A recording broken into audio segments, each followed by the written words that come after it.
Hey team, Mikki here. You're listening to Mini Mikkipedia on a Monday, and I want to talk about weight regain. I love talking about helping people successfully lose the weight, but if you look at the statistics around weight regain, particularly in the literature, they can be pretty terrible. Like up to 80% of weight can be regained within 5 years. And if anyone knows about the Biggest Loser study, where people lost truckloads of weight, I think the mean weight loss might have been 48 kilos or something.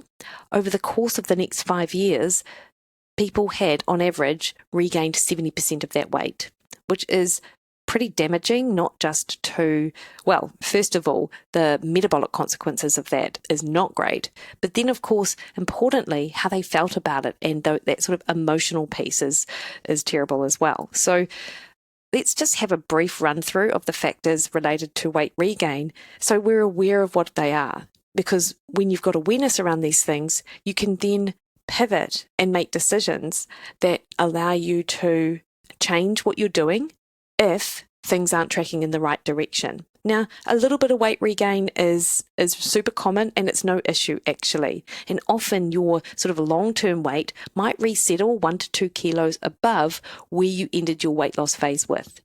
However, if you are someone that has lost a decent amount of weight, then that is no big deal actually. And it's probably easier for you to maintain than at your sort of lowest given weight.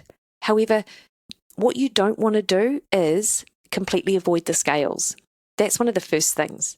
It's really easy to think that post-weight loss phase that you don't have to worry about the scales anymore, you've lost your weight, you're super happy with how things have gone, and you can, just live life as is, because maybe prior to going on your diet, you weren't much of a person who used the scales anyway. However, something that happens quite a lot is that people start to maybe they do. They recognize that their behavior is changing somewhat and things are starting to feel a little different in them, but they're too scared to jump on the scales to have a look. Like that number will define them as a person instead of giving them valuable information that will then allow them to pivot a little bit in their behaviors and start reversing some of that weight regain. Look, you get used to, when you weigh yourself regularly, you get used to seeing fluctuations, and it's recognizing what is a fluctuation and what is actually a gain in weight. And that's something which is super helpful, not only obviously when you're losing weight, but when you're maintaining your weight as well. So one of the factors that has been shown to be related to weight regain is this sort of gravitophobia and that fear of the scales. So as much as you can, you want to sort of stay in touch with this, or with measurements if that's the way that you do it, to ensure that if things start sliding one way, that you're able to recalibrate and get back on track. Now, in addition to that sort of self-monitoring piece, actually prioritizing other behaviors around tracking that take a little bit more time and effort, and that is tracking your food and keeping a track on your exercise. Now, those of us who train consistently and maybe hooked up to Garmin or Strava or Training Peaks, this is no issue. The training is just recorded anyway. However, if this is new to you and you haven't been much of an exerciser in the past or really tracked it, then it can easy to forget the gym sessions that we missed because we were held back late at work, or how often we push the snooze button in a given month because we didn't get to bed early enough and so we didn't make it to the gym. Or we may have shifted something in our non-exercise activity, like just the walking, the incidental activity that we do. So trying to keep a track on that to make sure that it's maintained, I think can also be really valuable. And not only I think, this is what we see in the literature as well.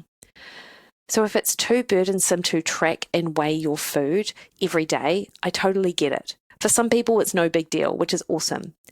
But for those people who find it a challenge and they haven't managed to prioritize it, then even doing it for a week, once a month, can be so helpful to ensure that your portion sizes are staying in check and what you think you're eating, you're actually eating. And the same thing goes with exercise as well. Now, another factor which is really important with this sort of weight regain is when people put their own needs last. So they think about everyone else and then they take care of themselves. when you're losing weight, it's really easy to make that a priority in your head and also ensure that you've got what you need because you've got this sort of focus and this goal in your mind. Whereas when we get to this weight maintenance phase, suddenly that goal's gone. Like you've already reached your goal weight, you're really happy, but we don't look at that weight maintenance phase as still needing to prioritize ourselves and prioritize the behaviors that allowed us to get to that goal weight in the first place. And so with this, it's things like spending all of your time in the weekend being a taxi driver for the kids, or doing all this preparation for other people's weeks in advance to make sure they're sorted and catching up with all these people. And of course you want to catch up with them, but what you recognize is that you also wanted to spend time food prepping and planning and stuff like that, but you didn't get that opportunity to. Or it's doing all of these things and then feeling a little bit brassed off that no one else did it and it was up to you, and now you don't have time to go to the gym in a weekend, or you don't have time to plan your meals out for the week. So you have to put your own needs ahead of other people in order to be the best version of yourself. And I think that we all know this, because when you don't, you get grumpy, you get tired, you feel terrible, and you take it out on those who love you. So maybe it still takes having the conversation with people to say, hey, I really need to do this in order to continue to, feel really good, or however you want to have that conversation. Because at the end of the day, the people who are around you that love you, they want you to feel as good as you can. So maybe they don't know that they need to be the ones to be taking people to sort of weekend sports. So you've got time to prep your lunches, or sharing the load in another way so you can go to the gym. So sometimes we expect people to be mind readers and they're not. So have those types of conversations. And also social pressures also sort of fall into this as well. And if you think about, say, the morning tea shout for someone's birthday, and then there was a delicious cake that was baked and everyone's having a piece, and there's this expectation that you should also have a piece. Even if, for example, you've just eaten breakfast, you didn't really want cake, actually you don't like the way that it makes you feel, or actually having cake, you don't even really like the taste anymore, in part because it's not worth it to you, because your goals and the way you want to eat, that's more important. But it's difficult to sort of say that in a way that we think it's not going to offend other people. So 6 times out of 10, we're going to eat the cake and not really want it, and then just feel a bit rubbish because we did. Of course, again, having conversations with people who know in advance of what your goals are mean that they're aware that, this cake isn't, I'm using it as an example, obviously, but, you're really happy not to have the cake. And they're probably going to also be really happy for you because they're your friends and they love that you're feeling so much better, and they wouldn't want to ruin that for you. Of course, some people get a bit shirty though, and for whatever reason, they see you not having cake as some sort of judgment on the fact that they are. That kind of thinking is absolutely on them, and it's not about you. It is almost always about the person who might be making the snide comment or giving you that look. That is always going to be about them and not about you. But it is really difficult to see that in that situation. So potentially, if you are someone who is super polite, maybe you take the piece of cake and you thank them for it, and you explain you've just had breakfast and you'll enjoy it after lunch or something like that. If that's the sort of best solution for you and you feel good about doing that, absolutely do that. There's nothing wrong with that. And then maybe you do enjoy a couple of bites of it after lunch, or half a piece of cake, or even the entire piece of cake. But what I don't want you to do is feel like you have to struggle and sort of eat it when you're not hungry and it doesn't make you feel very good. And then over time, the more we do things like that, the more that weight regain is likely inevitable. And maybe what it is that you just take it home and then you end up giving it to someone else at your house who really loves cake, like that's another thing to consider. One other thing that I'll mention in that morning tea shout scenario, like if everyone's bringing a plate, then that actually just makes it super simple, because you could just bring something you want to eat, make sure it's sort of included as part of your breakfast, or maybe it's a part of your lunch, and then it's all accounted for. And then that's one way around that, so you still feel really good. Now, emotional eating is a huge topic, and the role that it plays in that weight regain piece is that when you are losing weight, it can be really motivating to see your progress, and oftentimes our willpower and even the process of losing weight allows us to experience less of that emotional eating because we've got bigger things that we want to achieve in that moment. However, if we don't do the inner work around emotional eating throughout that fat loss phase and beyond, then over time, that is something that has never been addressed and can still feature. So it's super important to engage in resources that help you find other coping mechanisms outside of food. So that's not the first thing you go to when you're stressed or angry or happy or tired or bored. And this is one of the known factors for weight regain, and that is an area that a lot of people need to work on. So maybe it is writing in a journal. Maybe it is going for a walk. Maybe if you're someone who eats when you're stressed, maybe instead you jump on a spin bike that you've got in your garage and you do a Tabata for like 10 minutes or something. But importantly, you find these coping mechanisms that aren't about food, and over time you can rewrite the script that food is your panacea. And absolutely, this is not a quick fix. And those tips that I gave you are certainly not sufficient to help someone overcome emotional eating for good.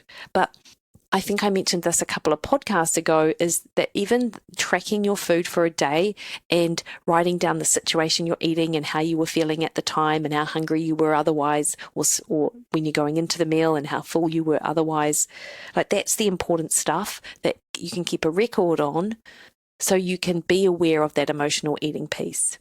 And if it is something that you struggle with and you recognize it, then you need to prioritize time to engage in the resources that'll help you overcome that. But also give yourself grace when it happens, because these are things that cannot be solved overnight or in 2 weeks or 4 weeks or maybe even, 2 years. But over time, you can make progress. And the more you progress here, the easier it is to maintain that weight loss, because you're not eating for emotional reasons. Now, food waste is another one that a lot of people bring up as one of the reasons they are unable to maintain the weight they lose. And some of it is at home. So their kids haven't eaten what's on their plate and the parents are just minesweeping the rest of the food so it's not going in the bin. Or you're at a cafe and you order scrambled eggs and it comes with toast, and despite your best intention not to eat the toast, you end up eating the toast because it's there on your plate. And I mean, the obvious solution in that latter example is to ask for them not to put the toast on your plate. I mean, isn't it? But we're not very good at doing that, are we? So just be mindful that's definitely a strategy that you want to employ. So just make sure that if you're ordering out, that you get exactly what you want and nothing that you don't. Because if it's in front of you, the temptation is just too great. And then, I think kids eating, in my experience, can be super unpredictable. And they might love something one week and hate it the next. So when it comes to leftovers, if you can box up the food on your kids' plate so you can serve it to them later, that would be amazing. You could put it in a compost bin and then use it as fertilizer for growing more food in your garden or your friend's garden. My friend Amy told me that's what she does with her friend, and I just think that's such a great idea. And then if there is food that's left over because you're intending to have it for another meal, once you dish up your own dinner, put the leftovers away before sitting down to eat. It is just too easy to sort of pick at scraps, etc., and leftovers whilst we're clearing up after dinner, and which can lead to some several hundred calories that you're not even aware of. So getting rid of that temptation in the first instance is a really good idea. And the two final ones which I want to talk about are related to, first of all, the fat loss phase. So it's a little bit retrospective, I know, but if you engage in a diet that is super restrictive, there has to be restriction when you diet. There's no way around it. But it shouldn't be about deprivation. And if you are white-knuckling something for 8 weeks for the promise of fat loss, and you will get it, yet you don't allow yourself any of those foods that you love, then it can make it pretty hard to maintain that weight loss, because we can feel deprived. Like at the end of that weight loss phase, if you haven't had chocolate for like 12 weeks and you bloody love chocolate, then it can, when temptation comes your way, it can make it really difficult to say no and control yourself around foods like that. So ideally in any fat loss plan, there will be an element of acceptability for these foods. Now, if these foods just trigger your appetite to the point where you overeat them every single time, then yes, that is something that you need to moderate and manage, and maybe it's not the best choice for you. But there will be other foods that you love that don't align with your health goals, yet don't trigger you to eat and eat and eat. And so knowing those foods, your buffer foods that you really enjoy, incorporate them and make them work as part of your fat loss plan, so you don't have 8 or 12 weeks of absolute restriction and deprivation to just go all in post-diet phase, which is, as we know, one of the reasons why people regain their weight. And then in addition to that, being really mindful about how you eat is important. But look, everyone overeats at some point, right? Like if you overeat at one meal though, it is no big deal. What you don't want to do is over-restrict the next day, particularly if alcohol is involved in the meal where you leave feeling really, really stuffed, full of alcohol, full of food, and just feel terrible. The last thing you want to do is to be overly restrictive in those next couple of days, because our blood sugar is dysregulated, our sleep's probably really poor because of the alcohol and the extra food, our mood will be low because that's what alcohol does, and we just feel a bit rubbish because of what we'd done the night before. In the face of all of that stress, what your body doesn't need is further stress with over-restriction. So get back to business as usual the next day. Honestly, the damage overall is going to be minimal. And then, just next time, try not to overeat. Obviously, if you overeat at every single meal, then that is going to have implications for long-term weight loss success. But that doesn't often happen. What happens more so is that people yo-yo between binging and then over-restriction. And this is their diet. They're all in for 3 days of the week and then they're all off for 4 of them. And regardless of whether you initially are like, I'm not seeing much weight gain here, weight gain will happen. And it creeps up over time, and then suddenly you're 5 kilos heavier than what you were, and you're wondering what on earth happened because you are restricting all of the time.